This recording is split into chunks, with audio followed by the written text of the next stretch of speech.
Hello गाय जय जगन्नाथ। चलतु आज हैदराबादी चिकेन दम बिरियानी बनैबा। प्रथमे 500 ग्राम चिकेन नहीं जिबा, ताकू भल भाव धोई नबा।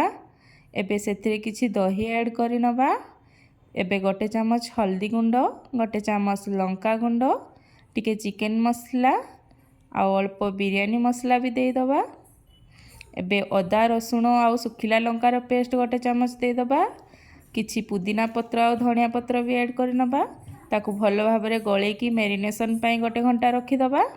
एबे कटा होइथिबा पियाज को पूरा फ्राए करदबा ब्राउन कलर होला पर्यंत। एबे बिरियानी बनैबा पाई डिश नबा। सेथिरे तेल ऐड करिबा, गोटे चामच चीनी ऐड करिबा। चीनी फुटिकी ऊपर को आसिले किछि गोटा गरम मसला और तेजपत्र ऐड करिबा। एबे कंचा लंका ऐड करिबा आउ कटा होइथिबा पियाज ऐड करिबा। ताकू एपट सेपट भल भाव मिक्स करि नबा। एबे स्वाद अनुसार लुण ऐड करिबा। पियाज भाजी हो गलानी, एबे सेई मसला को ऐड करि नबा।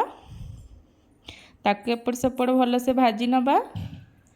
एबे गोटे चामच हल्दी गुंड, गोटे चामच लंका गुंड, अल्प चिकेन मसला आउ किछि बिरियानी मसला ऐड करि नबा। एबे राइस बनैबा। चलंतु पानी रे किछि गोटा जीरा आउ गोटे तेजपत्र, गोटा गरम मसला, स्वाद अनुसार लुण आउ टिके तेल दे दबा। एपटे मसला भी कषि हो गलानी। एबे मैरिनेट करा हेतिबा चिकेन को दे दबा।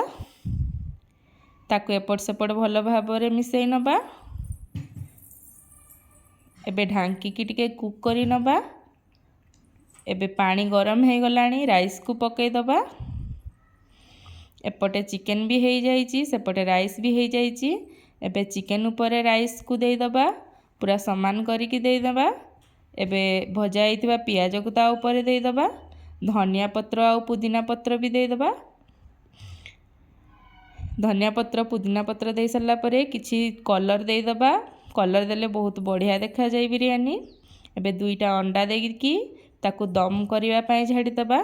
मैं एठी एल्युमिनियम फॉइल रे दम देइची, आपण चाहिले अटारे भी दम देई परिबे। एबे एल्युमिनियम फॉइल भल भाव ताकू सील करि नबा, जेमति कि हवा बाहरी न जाए। ताकू ढांकुणी लगे कि एपट सेपट करी भल भाव सील करि नबा। एबे ता ऊपर गोटे भारी जिनस रखिकी ताकू दम दबा पई 10 रु 15 मिनिट छाड़ी दबा। एबे रेडी हो जाइए बिरयानी। देखंतु केते सुंदर देखा जाउची आ बास्ना रे पूरा महकी जाउथिला। देखंतु केते खिला खिला अच्छी राइस आ पूरा मसलादार भी अच्छी। रहिली जय जगन्नाथ।